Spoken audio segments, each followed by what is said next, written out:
My name is Lena Moore. Just a normal girl. So normal it's almost boring. But if there's one thing that isn't normal, I married Ethan Cole. Yeah, that Ethan Cole. Billionaire CEO, cold, untouchable. The kind of man who can crash the internet with just one photo. And our marriage, it started with a contract. The Cole family had one problem: 9 generations, only one heir per generation. Now Ethan was almost 30, no girlfriend, no rumors, nothing. His mother, Victoria Cole, was losing her mind, so she organized something insane: a selection. Requirements: clean background, healthy body, compatible birth chart, but most important, can give birth. And me? An orphan, no ties, no baggage, perfect health, apparently strong enough to fight a cow. So yeah, I got picked. The contract was simple: get pregnant within 1 year, 100 million yuan, give birth to a son, 1 billion more, plus a luxury penthouse, lifetime wealth. Fail? Take 5 million, leave. I signed it immediately. I mean, it's just having a baby, right? Think of it as the highest paying job in the world. Married life? Strange. We lived like roommates. Ethan in the master bedroom, me in the guest room. We only met on schedule. No emotions, no conversation. The way he looked at me, like I was a very expensive vase that could walk and reproduce. But the real pressure, his mother, every morning, 8 a.m. sharp, she stood by my bed, holding a bowl of dark herbal soup. Lena, drink it while it's hot. This is 100-year-old ginseng, good for fertility. I held my breath, drank it in one go, felt like I might die immediately after. Lunch, a table full of fertility foods, kidney, oyster. At night, foot soak, mugwort. Your body is too cold, we need to warm your womb. I sat there, feet in that weird smelling water, feeling like I was about to be turned into medicine in some ancient furnace. Ethan ignored everything. Honestly, he probably enjoyed the peace. At least his mum wasn't nagging him anymore. And then, 3 months later, my period was late. I stared at the pregnancy test. 2 red lines. Bright. Clear. My hand trembled. Not from happiness. From fear. This was too fast. Way too fast. I hadn't even enjoyed my rich wife life yet, so I hid it. Decided to keep quiet for a few more days. But Victoria's instincts? Terrifying.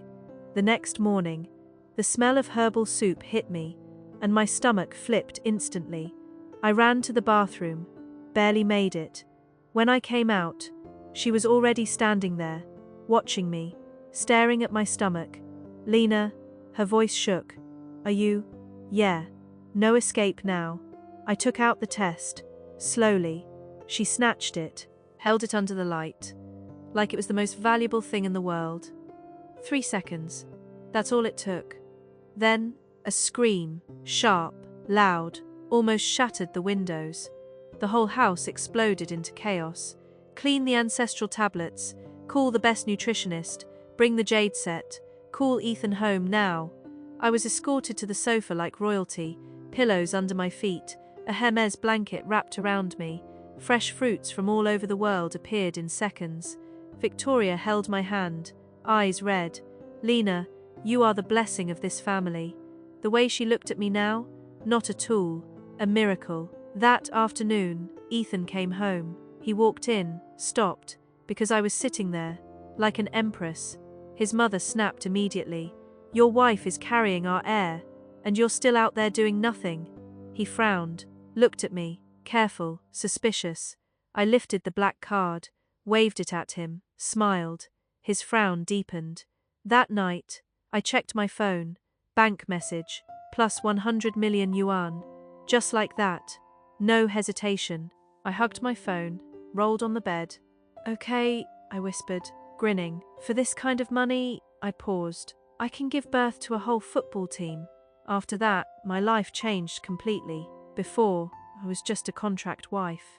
Now, I was a treasure, protected, watched, worshipped. If I slept longer, doctor. If I ate the wrong thing, it disappeared forever. If I walked too fast, someone rushed to hold me. Even Ethan got banned. No touching her. What if you hurt my grandchild? So yeah, he got kicked out. We barely saw each other anymore. Sometimes, we passed in the hallway, and the way he looked at me was complicated, maybe even a little pity. But honestly, I didn't care. I was being taken care of, getting paid. Where else can you find a life like this? Only problem, morning sickness. Everything I ate, I threw up. His mother went crazy again. Top chefs, from everywhere. Chinese, French, Japanese, didn't matter. I couldn't eat anything. That night, I was starving, so I snuck into the kitchen, opened the deepest cabinet, and pulled out my secret stash.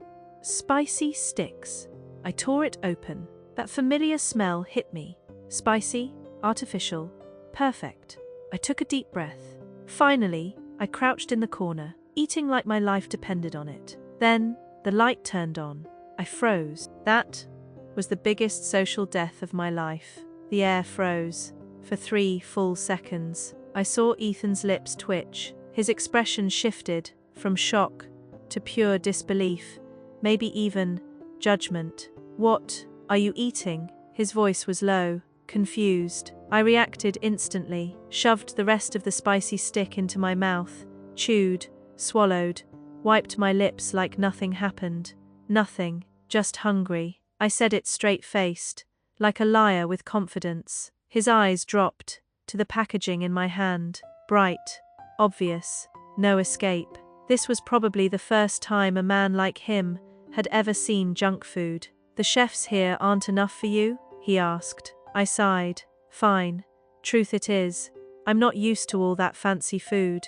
I just want something with flavor. His expression? Impossible to read. A man who eats Michelin-level meals every day probably couldn't understand why someone would choose cheap, spicy snacks at midnight.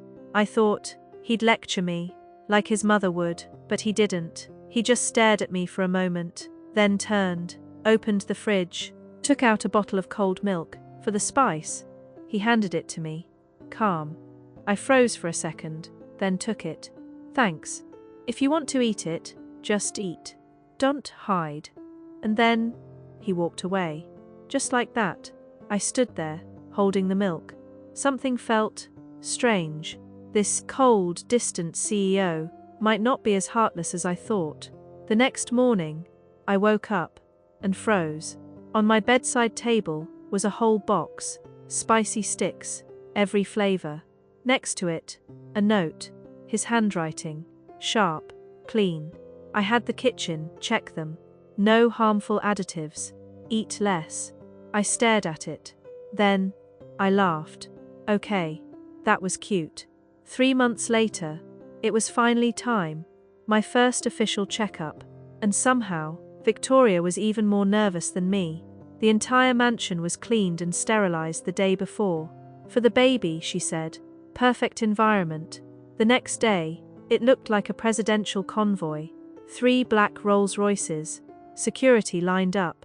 She personally opened the car door for me, even covered my head, like I might bump into something. Ethan was dragged back from work, sitting next to me, looking like a man who had lost all will to live. At the hospital, the director himself was waiting, with a line of specialists. Mrs. Cole, Mr. Cole, Mrs. Cole, this way please. Honestly, it looked like a state visit. I was taken into a VIP room, best ultrasound doctor in the city. Victoria and Ethan stood beside me, both staring at the screen, more nervous than I was. At first, the doctor looked relaxed. Heartbeat is stable. Development looks good. Victoria clasped her hands, whispering thanks to heaven. But then, the doctor frowned. He scanned again, and again, zoomed in. His expression changed, relaxed, to serious, to shocked. The room went silent, only the machine beeping. Victoria panicked. Doctor, is something wrong? He didn't answer. Took off his glasses, rubbed his eyes, put them back on, stared at the screen again. My heart dropped. Don't tell me something's wrong. What about my money? Even Ethan noticed. His voice turned cold. Doctor, what is it? Finally, the doctor looked up, his eyes full of disbelief. He raised one finger. 1, Victoria exhaled. 1 is fine.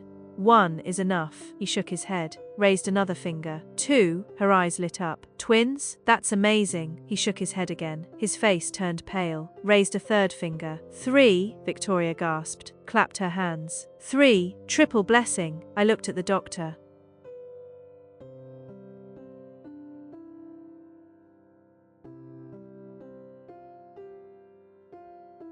He looked like he might cry. Something felt very wrong.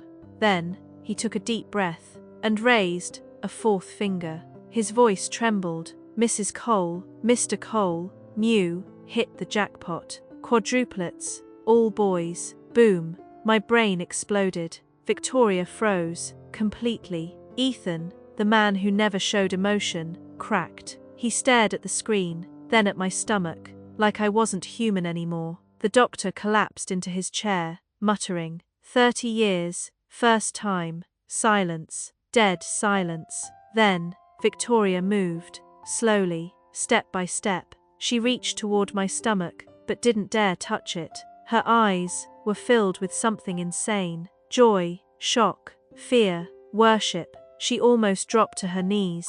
You, her voice shook, you are the ancestor of the Cole family reborn. After that, my status, no longer a treasure, I became a god. The way she looked at me wasn't like a daughter-in-law anymore, more like a walking miracle, a money-printing machine, a living blessing.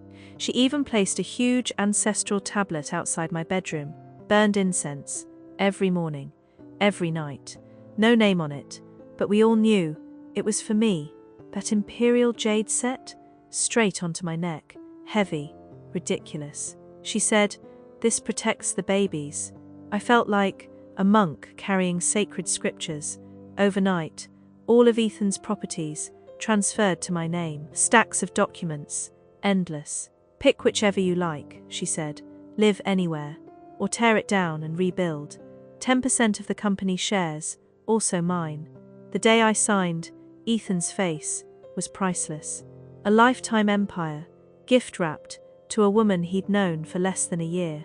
Just because I could give birth better. This world was insane. My pregnancy life?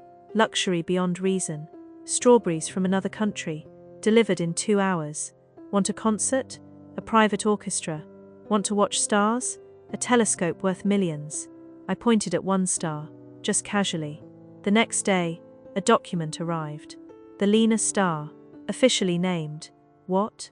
At this rate, I might as well replace the sun. Of course, there was one problem. I got fat, very fat. My belly grew faster than I expected. By late pregnancy, I felt like a flipped turtle. Every night, Ethan came to my room, not by choice, forced. "Read to the babies," his mother said. "Prenatal education." So every night, 9 p.m., the cold CEO sat beside my bed, holding a fairy tale book, reading in the flattest tone possible, and they lived happily ever after. He closed the book, stared at my stomach, silent. In his eyes, I saw it, confusion, fear. Maybe he was imagining life with 4 little devils. I couldn't help it. I laughed. "Mr. Cole," I teased, "what should we name them?" His face stiffened. "My mother will decide." "No fun," I said, thinking. "How about 1, 2, 3, 4? Easy to remember." His eye twitched. "Or storm, rain, thunder, lightning. Sounds powerful." His jaw tightened. "Or east, south, west, north. Enough, enough," he snapped, through clenched teeth. I burst out laughing.